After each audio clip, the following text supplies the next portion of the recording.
오늘은 채권 그리고 코로나19가 금융시장에 가져다준 영향에 대해서 얘기해 볼 거야. 그럼 정신줄 꽉 잡고 렛츠고. 채권이란 금리와 기간에 따라서 수익이 발생하는 거야. 국채랑 회사채도 자주 들을 거야. 둘 다 채권의 한 종류인데 먼저 채권이 뭔지부터 알아보자. 채권이란 뭐냐면 돈을 빌린 사람이 돈을 빌려준 사람에게 돌려주는 걸 보장하는 일종의 증서 같은 거야. 고정이자 정기예금이라고 생각하면 편해. 예를 들어 오늘 은행에 가서 10년짜리로 중도해지가 안 되는 정기예금을 가입했어. 연 1%의 이자를 받는 거지. 다음 날에 일어나니까 금리가 높아졌다는 소식이 들려. 엄청 놀랐어? 은행에 가보니까 금리가 올랐어.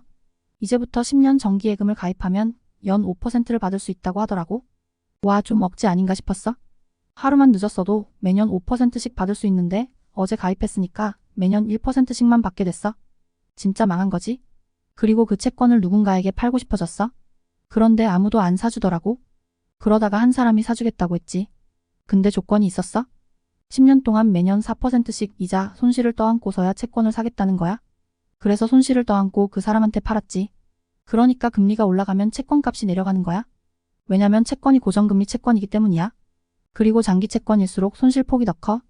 국채는 국가가 돈을 빌리고 난 다음에 그 돈을 빌려준 사람들에게 제공하는 증서야. 국가가 돈을 빌린 거니까 그 돈을 갚지 않을 가능성이 높지 않겠지? 그러니까 국채는 매우 안전한 투자처로 평가받아. 물론 그리스처럼 국가가 부도 위기를 겪으면 국채도 위험해질 수 있어.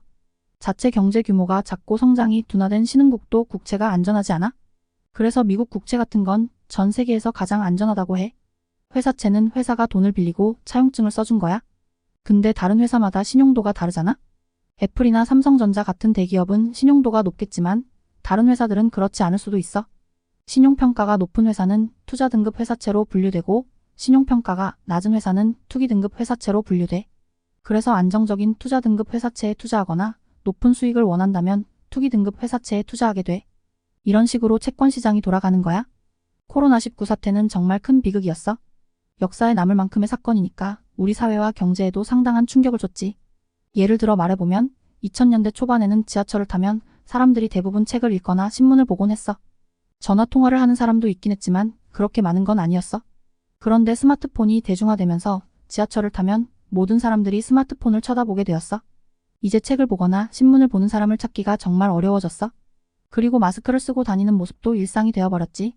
그래서 지하철이나 버스를 탈 때 마스크를 안 쓰면 벌금이 부과되는 거야. 이렇게 사회가 큰 변화를 겪은 만큼 금융시장도 엄청난 충격을 받았어. 실제로 2020년 3월에는 글로벌 주식시장이 무너져 내렸어. 특히 주식시장의 하락 속도와 폭을 보면 코로나19의 영향이 정말 엄청나고 빠르게 전파되었음을 알 수 있어. 금융위기 때와 비교해보면 금융위기 때는 점점 무너지기 시작한 것과 달리 코로나19 사태 당시에는 매우 빠르게 하락세가 나타났어. 2008년 금융위기 때는 1년 5개월 동안 하락했지만 코로나19 사태 당시에는 단 하루에도 엄청난 하락이 이뤄졌어. 사실 이런 급격한 변화는 정말 이례적이었어. 그래서 이런 질문들이 생기지. 코로나19 사태가 금융시장에 이렇게 큰 충격을 준 이유가 뭘까? 그리고 이런 엄청난 금융혼란을 어떻게 해결할 수 있을까? 누가 이런 문제를 해결할 수 있었을까? 어떤 정책이 필요할까? 이런 거야. 2020년 1월 중순에 중국 우한에서 나온 치명적인 감기 바이러스 소식 들었지? 누가 그 바이러스가 금융시장을 이렇게 흔들 거라고 예상했겠어? 진짜 세상에서 제일 예상 못한 일이었어. 아무도 상상 못했겠지만 그 바이러스가 시장을 산산조각 내고 글로벌 주식시장을 한 달 만에 30에서 40%까지 폭락시킬 줄 누가 알았겠어? 그리고 코로나19 확진자 수랑 남아프리카에서 새로 나온 바이러스 소식에 집중했지.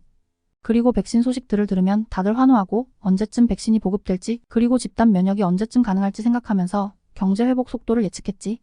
그때 나도 시장 보는데 이런 게 처음이라 솔직히 좀 어색했지. 근데 여기서 한 가지 질문이야. 왜 코로나19 바이러스가 금융시장에 그렇게 큰 충격을 줬을까? 직관적으로 생각해봐. 누구도 상상 못한 일이 벌어졌으니까. 금융시장은 예상한 악재가 터져 나왔을 때에는 그렇게 민감하게 반응하지 않잖아. 예를 들어봐. 미국의 고용 지표가 그 중 하나야. 미국이 세계를 이끄는 소비국이니까 미국의 소비가 강해야 다른 나라들이 제품을 팔 수 있잖아. 그래서 만약 미국의 고용이 나빠진다면? 그러면 미국 소비도 떨어지고 이머징 시장도 타격을 받게 되겠지. 그래서 전 세계 투자자들이 미국 고용 지표를 봐. 만약 고용 지표가 안 좋다는 소식이 들리면 시장이 긴장하겠지? 근데 만약 이미 그런 걸 다 예상하고 있다면? 그럼 금융시장은 이미 대비를 했을 거야. 하지만 만약 시장 참여자들이 고용 지표가 좋아질 거라고 예상했다면? 그게 깨진다면? 미국 고용 쇼크, 금융시장을 강타하다. 이런 뉴스를 보게 될 거야. 이런 맥락에서 보면 코로나19 사태가 금융시장을 그렇게 흔들었던 건 예측한 사람이 아무도 없었던 거야. 그냥 갑자기 주요국의 경제가 멈춰서 금융시장이 요동친 거지.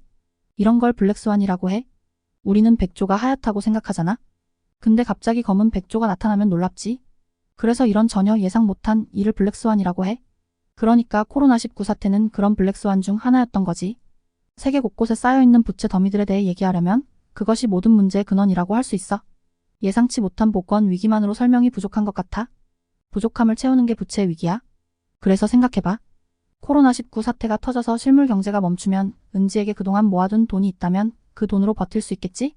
혹은 산속에 들어가서 고사리만 캐먹으면 살아남을 수도 있을 거야. 블랙스완을 만나도 그 충격을 최소화할 수 있는 예비수단이 있어. 그런데 은지가 그간 빌렸던 부채가 워낙에 많다면? 고사리를 캐먹기 위해 들어간 산속까지 채권자들이 쫓아와 도저히 버티기 어려운 상태로 내몰릴 수도 있어. 2008년 전 세계를 강타했던 글로벌 금융위기는 글로벌 금융기관들이 과도한 부채를 짊어지고 투자를 했기에 벌어진 문제였어. 그리고 2011년 선진국의 대표로 인식되던 유럽의 위상을 흔들어 놓았던 유럽 재정위기가 있었어. 재정위기는 각국 정부가 과도한 부채를 갖고 있기에 나타난 문제였어. 금융위기나 재정위기나 주체의 차이가 있을 뿐 둘 다 부채의 문제라는 공통점이 있어. 마지막으로 2015년에서 2016년 중국의 위안화 위기가 불거졌을 당시에 부각되었던 이슈는 중국 국영기업들의 과도한 부채였어. 그리고 전 세계 정부와 중앙은행은 이런 위기를 극복하기 위해 부채를 갚아나가는 것이 아니라 부채를 더욱 늘리면서 기존의 부채 문제를 봉합하는 데에 초점을 맞추었어. 2019년을 우리는 미중 무역 전쟁의 시대로 기억해. 전 세계가 과도한 부채에 신음하는 만큼 그리고 먹고 살 수 있는 성장의 동력을 찾기가 어려운 만큼 내 나라의 먹거리를 지키고자 하는 극단적인 의사표현을 하게 되었는데 그게 바로 미중 무역 전쟁이었어. 미국과 중국의 무역 분쟁은 이둘에 그치지 않고 미국과 유럽, 한국과 일본, 인도와 중국 등 전 세계의 무역 분쟁으로 퍼져나갔던 바 있어. 이런 어려운 경제 여건 속에서 미국 중앙은행인 패드는 기준금리를 인하하고 시중에 유동성을 공급하면서 즉 낮은 금리의 대출 공급을 늘리면서 경기 부양에 나섰어. 그래서 금융위기 이후부터 코로나19 사태 직전까지 전 세계의 부채가 크게 늘어났던 거야. 중국의 부채 문제에 대해 이야기하려면 그것이 거대하고 강력한 문제라고 할 수 있어. 앞서 2015년에서 2016년의 중국 위안화 위기를 언급했는데 그 문제의 근본적인 원인은 중국의 엄청난 부채 때문이었어. 글로벌 금융위기 이후 중국은 경제 성장을 유지하기 위해 부채를 크게 늘리지 않을 수 없었지. 이해하기 어려울 수 있지만 이 부분에 대해 설명해 볼게. 글로벌 금융위기가 터졌을 때 그 중심에는 미국이 있었어. 미국 경제가 위축되면서 미국은 세계 소비의 핵심이었어. 반면 중국은 15억의 인구를 가졌음에도 불구하고 소비보다는 수출에 초점을 맞추고 있었어. 그 이유는 중국인들의 소득이 크게 증가하지 않았기 때문이었어. 그래서 미국의 소비가 줄면 당연히 중국의 수출도 타격을 받게 되었지. 중국은 공산당 일당 독재 국가이기 때문에 중국의 실업률이 높아지면 경제적 문제를 넘어서 정치적 문제로 번질 수 있어. 그래서 중국 당국은 일자리를 안정적으로 공급하기 위해 경제 성장을 유도하려 했지. 그러나 금융위기 이후 중국의 주요한 일자리 창출 도구인 수출이 타격을 입게 되었어. 그러니까 중국 내부 소득 증가 속도가 둔화되면서 경제 성장에 큰 기여를 못하게 되었어. 그래서 마지막 수단으로 남은 것은 투자야. 중국 당국은 국영 기업들을 중심으로 투자를 촉진하면서 중국의 설비 투자를 활성화시켰어. 투자가 증가하면 일자리도 늘어나니까 중국 경제는 잠시 강세를 보였지. 이런 것이 바로 2010년에서 2011년 중국의 투자 중심 고성장을 만들어냈던 이유야. 당시에는 한국 주식시장도 자동차, 화학, 정유 등을 중심으로 한 차화정 랠리를 보였었지. 하지만 투자의 가장 큰 문제는 돈이 많이 필요하다는 거야. 그래서 그 돈은 어디서 왔을까? 바로 부채를 통해 조달되었어. 중국 국영기업들은 중국의 국영은행에서 엄청난 자금을 대출받아 투자를 확대했어. 그러나 이렇게 투자를 하면서 만들어진 설비에서 만들어지는 제조업 제품들이 팔려야 한다는 문제가 생겼어. 그런데 금융위기 이후 세계적인 저성장 상황이 계속되면서 과잉 공급과 생산물이 생겨났어. 이런 과잉 공급 상태가 지속되면 제품 가격이 하락하고 그로 인해 중국 기업들의 수익성이 압박을 받으면서 이들의 실적이 나빠졌어. 그래서 중국 내에는 좀비 기업, 즉 이자만 갚으면서 간신히 버티는 기업들이 생겨나기 시작했어. 중국 기업의 막대한 부채로 인해 중국 경제가 불안하다는 소리가 커졌어. 그 결과로 2015년에서 2016년에는 중국 위안화 위기가 발생했는데 외국인 투자자들이 중국을 떠나는 엑소더스 현상이 예상되었고 중국 경제가 대형 위기에 직면할 것으로 우려되었어. 이 위기를 위안화 위기라고 부르는 이유는 외국인 투자자들이 중국에서 자산을 팔고 받은 위안화를 달러로 환전하여 탈출하기 때문이었어. 이 과정에서 중국의 자산 가치가 하락하게 되었고 위안화 가치가 하락하면서 달러는 강세를 보였어. 이렇게 위안화 가치가 급락하면서 위안화를 보유한 다른 투자자들도 불안해져서 연쇄적으로 탈출을 시도하게 되었어. 그래서 이런 상황을 위안화 위기라고 부르는 거야. 중국의 부채 문제가 정말 심각하다고 들었어. 내가 생각하기에는 이건 전 세계 투자자들도 다 알고 있을 거야. 근데 정부가 그 문제를 잘 통제하고 있기 때문에 아직 큰 문제가 되지 않았고 앞으로도 그렇게 될 걱정은 없다고 생각해. 사파리 여행 중이라고 생각해봐. 우리가 차에서 내려서 초원을 바라보는데 갑자기 놀라운 광경이야. 그 이유가 뭔지 궁금해? 거기 50m 떨어진 곳에 큰 회색 코뿔소가 앉아 있는 거야. 정말 놀랐지만 이미 어차피 도망칠 방법이 없어. 가이드가 말하길 그 코뿔소는 사람을 해치지 않는다고 하더라. 10년째 그런 사건이 없다고 말이야. 하지만 만약에 그 코뿔소가 돌진한다면 정말 큰 문제가 생길 거야. 다들 다 알고 있지? 코뿔소가 돌진하면 큰일 날 거라는 거야. 중국의 부채 문제도 비슷해. 모두가 다 알고 있어. 부채 문제가 심각해지면 정말 큰일 날 거야. 하지만 지금까지는 큰 문제가 되지 않았고 앞으로도 그렇게 될 것 같지 않다고 생각해서 모두가 조용하게 넘겨주고 있어.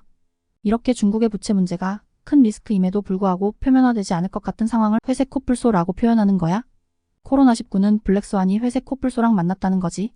그래서 전 세계가 락다운에 들어가고 경제가 멈추면서 문제가 커졌어.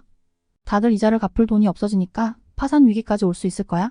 이건 마치 블랙스완이 나타나서 회색 코뿔소를 깨워버린 것 같은 상황이었어. 이렇게 둘이 만나서 글로벌 금융시장을 망치고 말았어.